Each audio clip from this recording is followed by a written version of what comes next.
Olá, seja muito bem-vindo, muito bem-vinda a esta aula.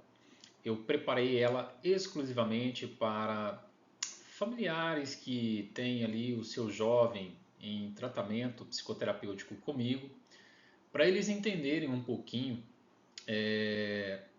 de como nós lidamos com o fenômeno clínico.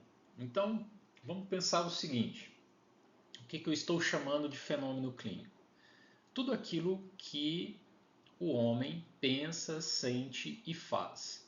Nós procuramos entender esse fenômeno clínico, ou melhor, nós vamos fazer uma análise de variáveis que estão relacionadas com aquela manifestação do fenômeno em si. Então, se eu quero saber por que uma pessoa está se comportando de uma determinada maneira, eu preciso fazer análise de variáveis do ambiente onde ela se encontra. E ali eu vou encontrar, desculpa a redundância aí, os elementos que corroboram, que sustentam muito daquilo que ela está respondendo. Esse quadro que você está vendo aí, esse quadro basicamente é uma ferramenta que o analista do comportamento ele carrega isso o tempo todo durante o diálogo com os seus clientes. Na maioria das vezes nós estamos diante de um relato de um comportamento que já ocorreu.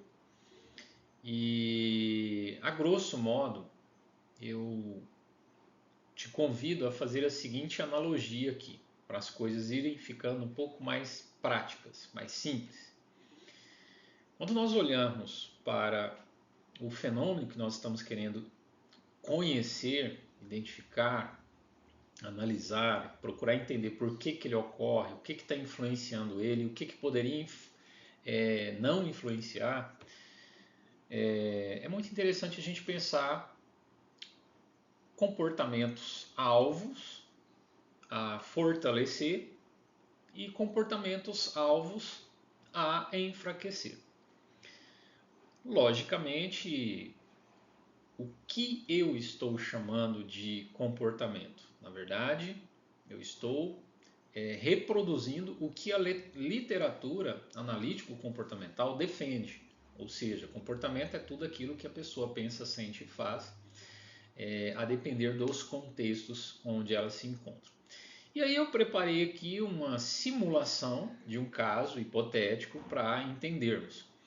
Os nomes aqui, se você tem alguém na família, desconsidere isso aí, porque é meramente hipotético, obviamente, ok?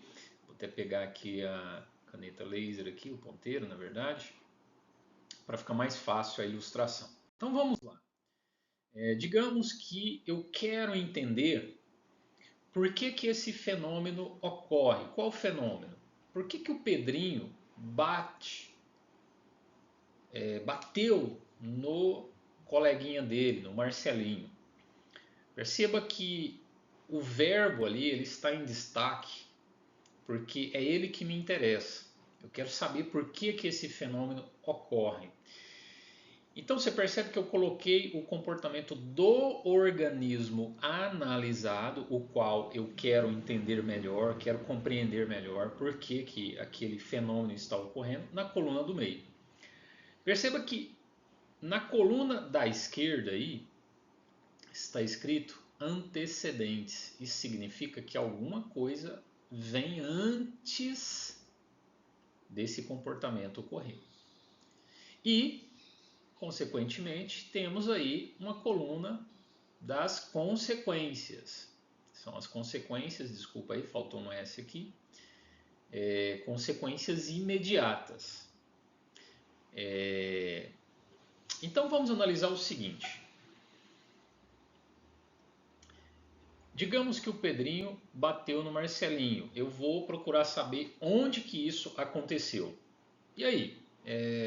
Ô professora, me fala aí o que aconteceu. A professora, pô, Hollenberg, eu não vi, não sei o que aconteceu, só vi que o Marcelinho estava chorando e tal. Pô, me ajudou pouco a encontrar variáveis que estão ligeiramente relacionadas com esse fenômeno aqui. E aí eu tinha uma monitora na sala. Ô, monitora, o que que aconteceu? Aí a monitora me fala o seguinte: olha, Hollenberg, eu também não vi nada. A única coisa que eu vi foi, foi isso aqui. Então, ela me fala uma coisa. Só que a professora me falou assim, ó, o Pedrinho bateu no Marcelinho porque ele estava com raiva.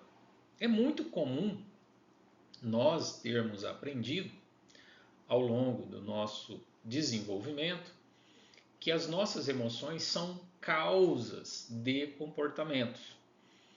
E não necessariamente. Você já deve ter experienciado alguma situação em que você estava muito enraivecido, enraivecida de alguma situação que aconteceu com você em relação a alguma pessoa, e você estava perto dessa pessoa, mas ainda assim você não fez o que você estava fantasiando na sua cabeça e o que você estava sentindo. Então, as pessoas tendem a colocar como causa de comportamentos a raiva, os sentimentos, as emoções. Só que se a raiva é causa desse comportamento, digamos que a gente vai analisar isso. Você concorda comigo? Da onde que vem essa bendita raiva? Da onde que vem?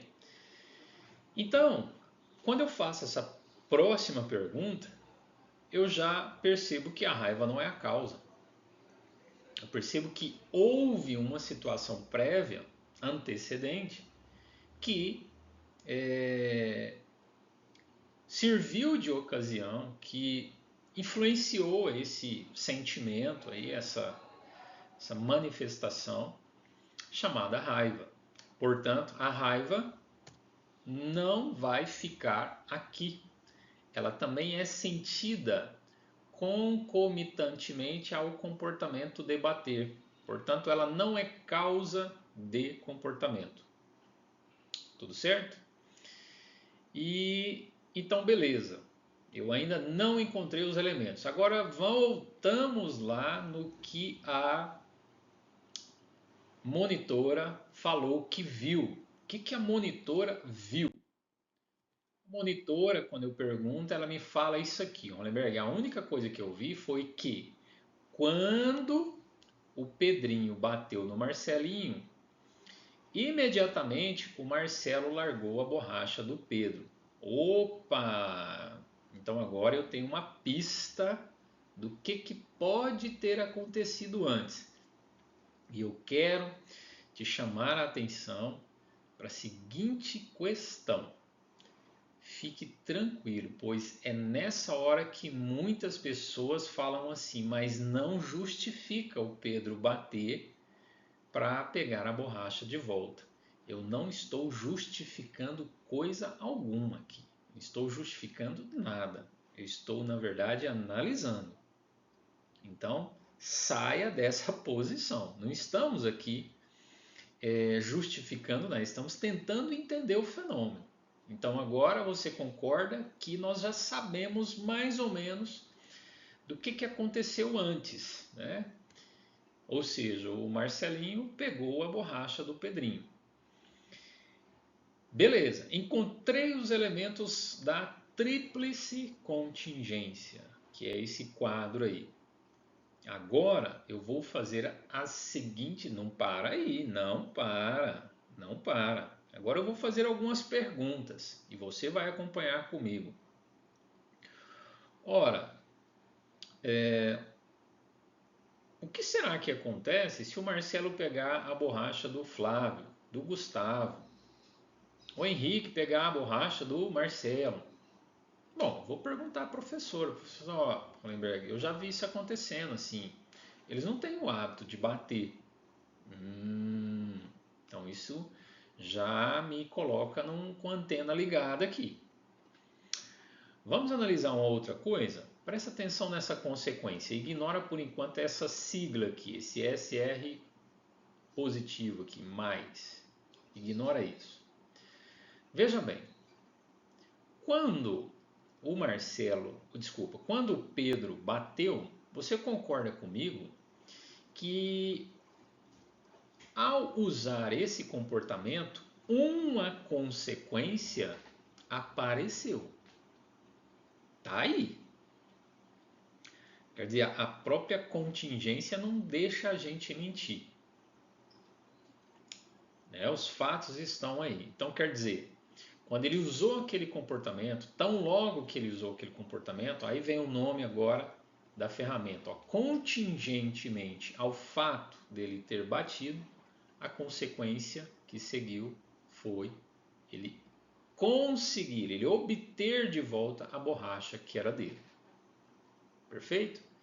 Então, se ele usou esse comportamento e para ele, não estou dizendo para o Marcelo, nós estamos analisando o Pedro, da coluna do meio. Para o Pedro, isso foi bom ou ruim?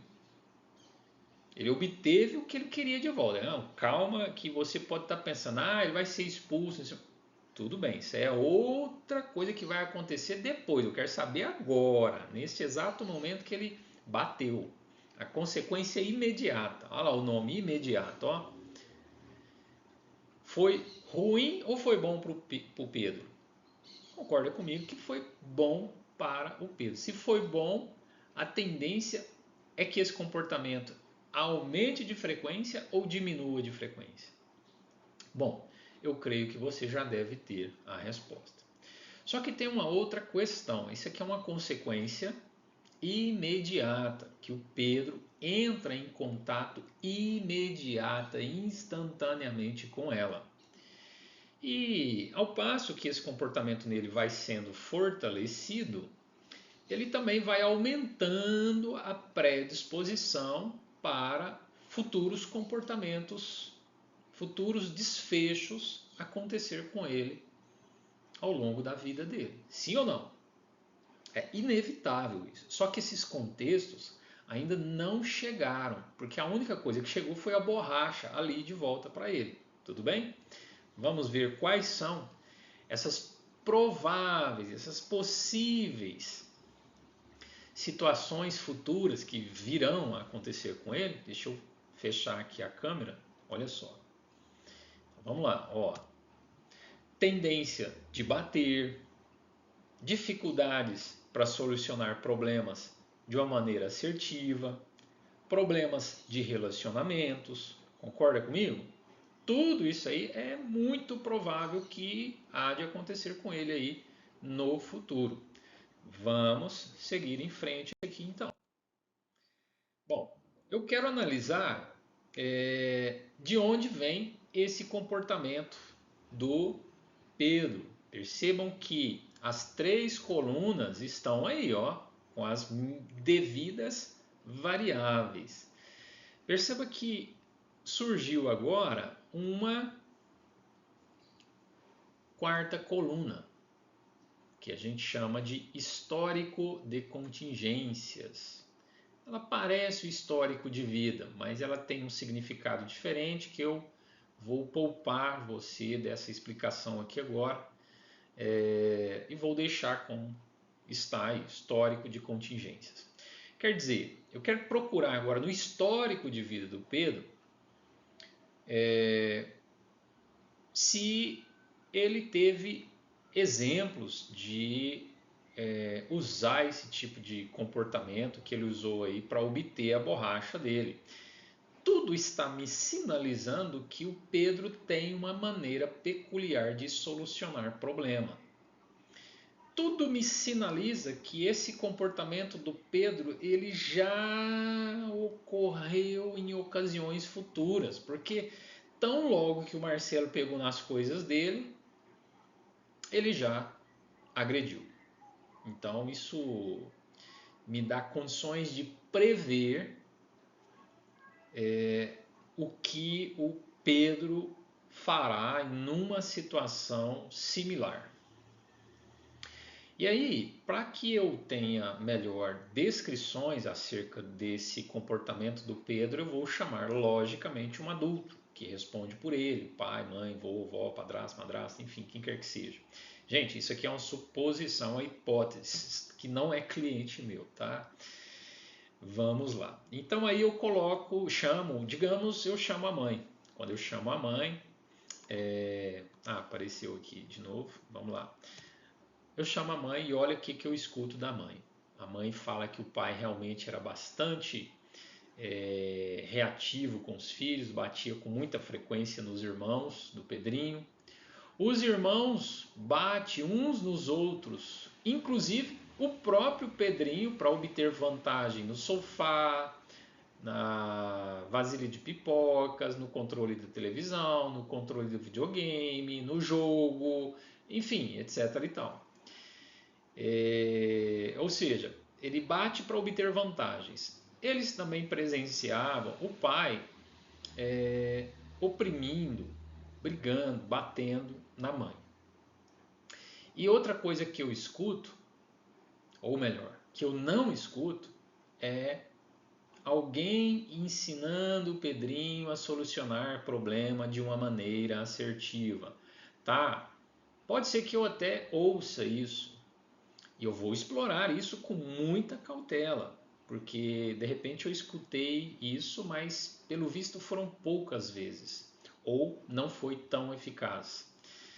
E a pessoa não tem um curso de psicologia aí para criar um ser humano, não precisa disso, né? Muito do que nós replicamos com os nossos filhos é por tentativa e erro. Nós acreditamos que aquilo deve funcionar daquele jeito e assim a gente vai fazendo.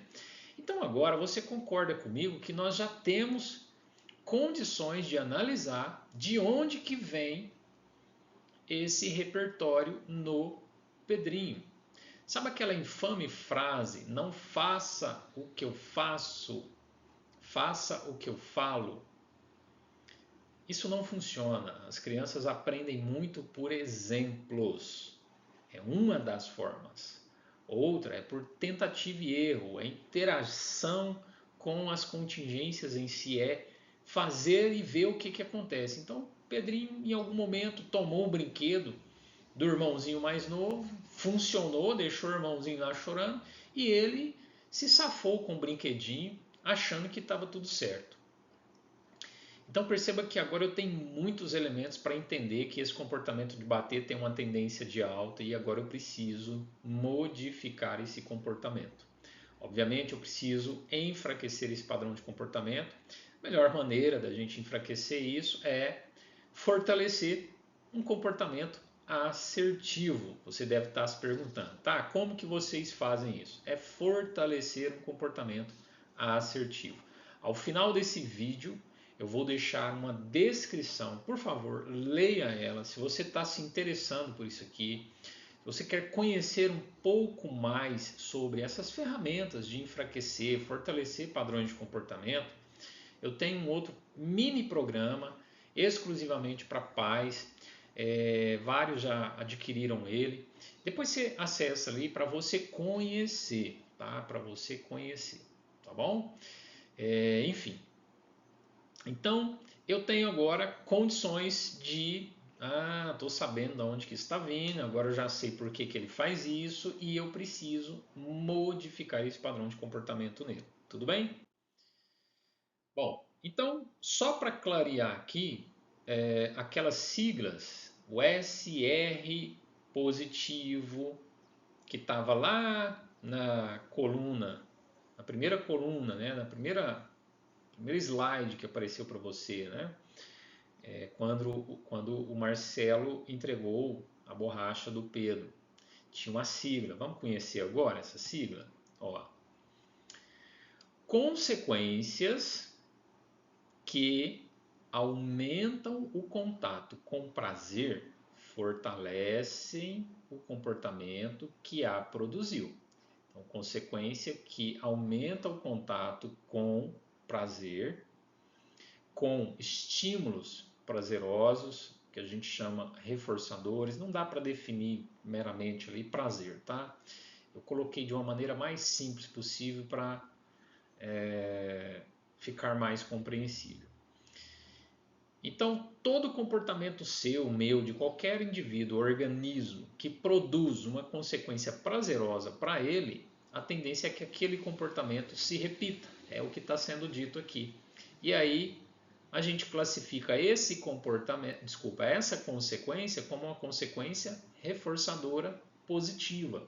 Olha a sigla lá. Essa sigla ela representa aí a origem, né? O inglês, né? Então é o estímulo reforçador positivo. Positivo no sentido aritmético, que foi produzido, foi adicionado ali aquela consequência. A borracha tinha desaparecido e ela apareceu. Tá? Então apareceu ali. Olha a outra explicação aqui. Ó. Consequências que subtraem o contato com estímulos aversivos ruins fortalece o comportamento que a produziu. Vou te dar um exemplo. Você está com dor de cabeça, você toma o seu analgésico convencional aí, você vai remover a sua dor de cabeça com esse comportamento de usar esse medicamento. Entendeu? Então aí nós estamos agora falando de um estímulo reforçador negativo. Estímulo reforçador negativo. Porque eles subtraem o contato com o estímulo aversivo que o organismo estava em contato. Portanto, o comportamento que produz esse tipo de consequência também vai ser fortalecido. Vamos adiante para a gente encerrar aqui. Consequências que aumentam o contato com estímulos aversivos. Enfraquece o comportamento que a produziu. Sabe aquela velha história de socar o dedão na tomada? Um prego na tomada? A consequência que será produzida vai ser um estímulo aversivo muito ruim, o choque. E a tendência é que esse comportamento se enfraqueça fortemente. Concorda comigo? Não estou sugerindo você usar punição com ninguém, tá? Para enfraquecer o comportamento, porque isso aqui precisa de cautela para entender como usar isso. Isso produz vários efeitos colaterais que muitas famílias não enxergam, não entendem. Eu já tenho vários vídeos que eu falo sobre isso, depois eu vou colocar aqui também na descrição dessa pequena aula aqui. Consequências que subtraem o contato com estímulos reforçadores ou prazerosos enfraquece o comportamento que a produziu. Então, você está lá dirigindo o seu carro, sentindo um ventinho, a brisa no seu rosto ali dentro do veículo, na sua moto, e você vê um radar e você não diminui a velocidade. A consequência que será produzida é uma multa, ou seja, você vai perder estímulo reforçador. O dinheiro é um estímulo reforçador universal. Você compra muitas coisas com dinheiro. Então, você vai perder.